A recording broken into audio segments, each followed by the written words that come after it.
بسم اللہ الرحمن الرحیم۔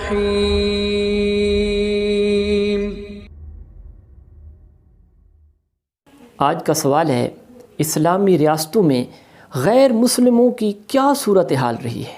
تو اس حوالے سے عرض ہے، کتاب الخراج صفحہ نمبر 153 پر ہے، حضرت عمر فاروق رضی اللہ تعالیٰ عنہ کے دور میں روم کے بادشاہ ہرقل نے مسلمانوں کے خلاف یرموک کے مقام پر فیصلہ کن جنگ کا اعلان کیا، تو مختلف علاقوں سے مسلم افواج بھی اس دور کی سپر پاور کے ساتھ ٹکرانے کے لیے جمع ہونے لگی۔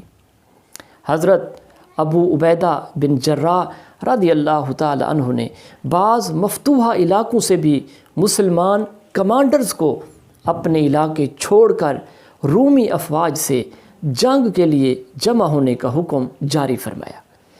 اس موقع پر حضرت ابو عبیدہ بن جراح رضی اللہ تعالی عنہ نے علاقائی کمانڈرز کو جو حکم دیا، تاریخ اس کی مثال پیش نہیں کر سکتی۔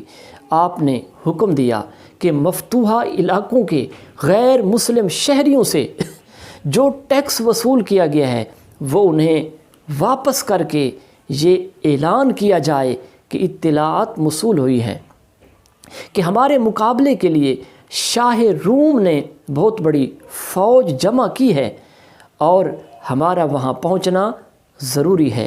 ہم نے ٹیکس اس بنیاد پر وصول کیا تھا کہ ہم تمہاری حفاظت کریں گے، چونکہ اب ہم تمہاری حفاظت کی ذمہ داری پوری نہیں کر سکتے، اس لیے تمہارا ٹیکس تمہیں واپس کر رہے ہیں۔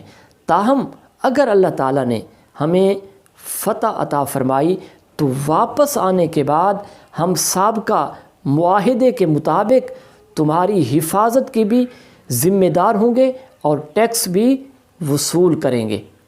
جب انہیں ٹیکس واپس کر کے یہ اعلان کیا گیا تو عیسائی شہری کہنے لگے، اللہ تعالیٰ رومیوں کے خلاف تمہاری مدد فرمائے اور تمہیں خیر سے واپس لائے۔ اگرچہ رومی ہمارے ہم مذہب ہیں، لیکن تمہاری جگہ وہ ہوتے تو ایک پیسہ بھی واپس نہ کرتے، بلکہ لوٹ مار کر کے ہمارا سب کچھ لے جاتے۔ یہ تمہارے نبی کی ہی حسین تربیت ہے کہ تم نے ہمارے ایک ایک پائی ہمیں واپس کر دی۔